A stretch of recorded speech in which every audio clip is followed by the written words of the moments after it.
Hello students, welcome back. आज मैं आप लोगों को आपकी पुस्तक शारा आकाश उपन्यास का पूर्वार्ध सांझ भाग 1 से 6 तक जो है वह मैं आप लोगों को पढ़ाने जा रही हूँ। शारा आकाश जो है राजेंद्र यादव जी के द्वारा लिखा गया उपन्यास है। क्या है इस उपन्यास में?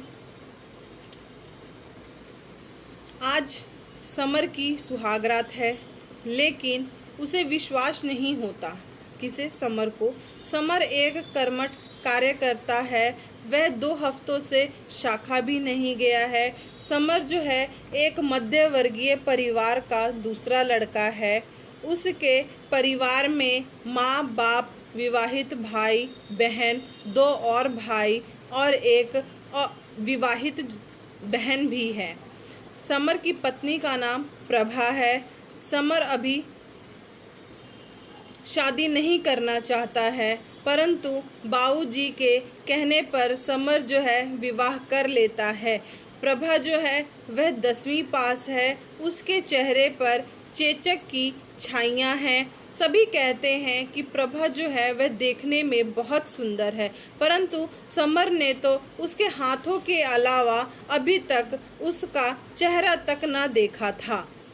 भाभी समर को धक्का देकर घर के भीतर कर देती है। जब समर घर के अंदर जाता है तो वह सोचता है कि प्रभा उसके पास आएगी, उससे बात करेगी और वह प्रभा से बोल देगा कि उसे विवाह के चक्कर में नहीं पड़ना है, उसे तो अभी अपनी पढ़ाई करनी है। नारी जो है वह माया है, मोह है, जाल है, उसे उसमें नहीं फंसना है।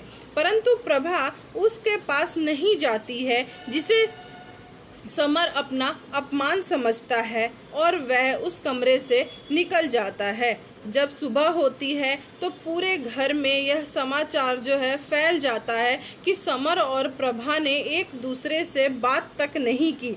तभी बाबूजी मुन्नी को बोलते हैं कि तुम समर को बुला लाओ। समर जो है वह अपने बाबूजी से बहुत डरता है। वह डरते डरते जाता है तो बाबूजी समझाते हैं कि प्रभा का इस घर में तुम्हारे सिवा और कोई नहीं है, तुम्हें उसका साथ देना चाहिए।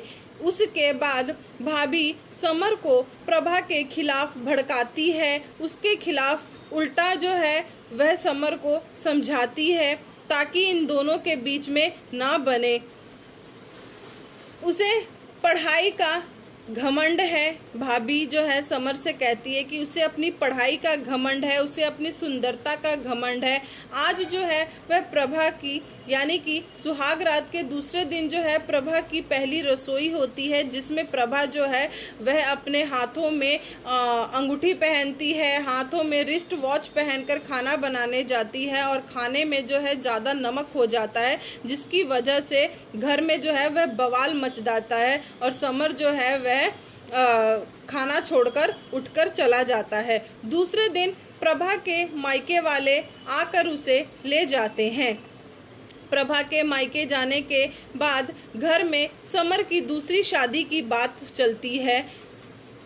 तब घर वाले सोचते हैं कि प्रभा तो कुछ अपने मायके से लाई नहीं है और जिनसे हमने कर्जा लिया है तो हमने यही सोचा था कि समर की शादी होगी तो उस कर्जे को चुका देंगे, परंतु कर्जा जो है वह बढ़ता जा रहा है। घर वालों की तनख्वाह नहीं है, घर में कमाने वाले सिर्फ 2 जने हैं, बाबूजी जिन्हें पेंशन मिलती है वह भी 25 रुपये और एक बड़ा भाई है जिसे 99 रुपये महीने के मिलते हैं। उसमें घर में बहुत सारे जो हैं वह बच्चे हैं जिनकी पढ़ाई लिखाई करनी है, कोई मैट्रिक में है, कोई इंटर में है, कोई 6ठी क्लास में है।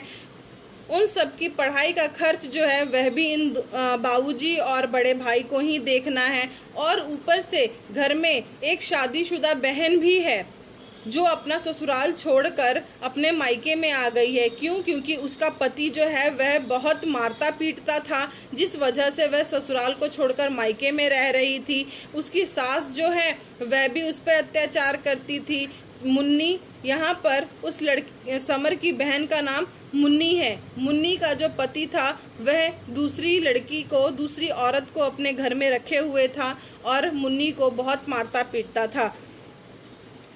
अब घर में प्रभा के बारे में, जब प्रभा अपने मायके चली जाती है तब प्रभा के बारे में घर में कोई बातचीत नहीं होती है और घर में जो है वह सिर्फ और सिर्फ जो है वह महाभारत छिड़ी हुई है। समर का अब कहीं मन नहीं लग रहा है। पहले समर मंदिर भी जाया करता था, अब उसने वहाँ भी जाना बंद कर दिया है क्योंकि पुजारी जी ने एक व्यक्ति को मारकर वहाँ से भगाया था, जिस वजह से समर का मंदिर जाने का भी मन नहीं करता था। समर के प्रभा से बात न करने का कहीं ना कहीं समर को दुख भी था, लेकिन इसका कारण भी तो प्रभा का अहंकार ही था। समर यह सोच रहा था कि प्रभा को मायके गए हुए 6 महीने हो गए हैं, पता नहीं वह अभागिन कैसी होगी।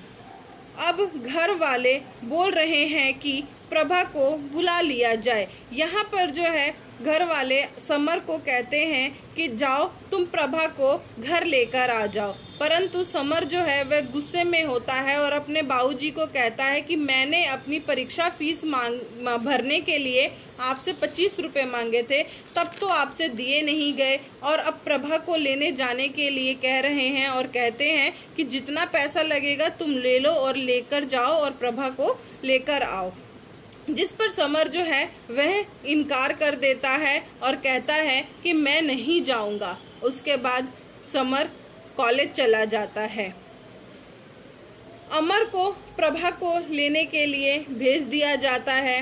समर जब कॉलेज से लौटता है तो उसे अमर मिलता है। अमर उसे बताता है कि मैं भाभी को मायके से ले आया हूँ और वह यह भी बताता है कि आपके ससुराल वाले आपकी बड़ी तारीफ कर रहे थे।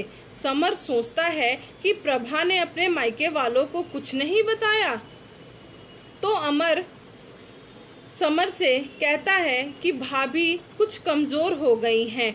उनकी मम्मी और पापा ने कहा है कि प्रभा का थोड़ा ध्यान रखने के लिए, परंतु समर के घर वाले सोचते हैं कि प्रभा इस बार आएगी तो पूरा घर का काम जो है वह प्रभा से करवाया जाएगा। समर घर जाता है, अपनी कोठरी में उसका संदूक देखता है और कमरे से बाहर आ जाता है।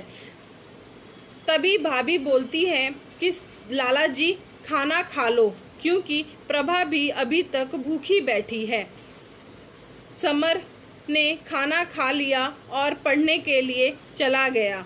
उसके बाद प्रभा भी घर का सारा काम ख़त्म कर कोठरी में जाती है। तभी भाभी समर से कहती है कि प्रभा भी आज से तुम्हारी कोठरी में ही रहेगी, तुम्हारे साथ। समर को प्रभा के अहंकार पर बहुत गुस्सा आ रहा था तथा वह सोचता है कि वह प्रभा से कभी कोई संबंध नहीं रखेगा और ना ही उससे बात करेगा। स्टूडेंट, ये था शारा आकाश का पूर्वार्ध भाग 1 से लेकर 6 तक, जो मैंने आप लोगों को शॉर्ट समरी के तौर पर आप लोगों को बताया है कि 1 से लेकर 6 तक भाग में क्या था। इसके बाद नेक्स्ट वीडियो में मैं आप लोगों को 7 से लेकर 10 तक का जो दृश्य है शारा आकाश पूर्वार्ध भाग का, वह मैं आप लोगों को नेक्स्ट वीडियो में बताऊंगी।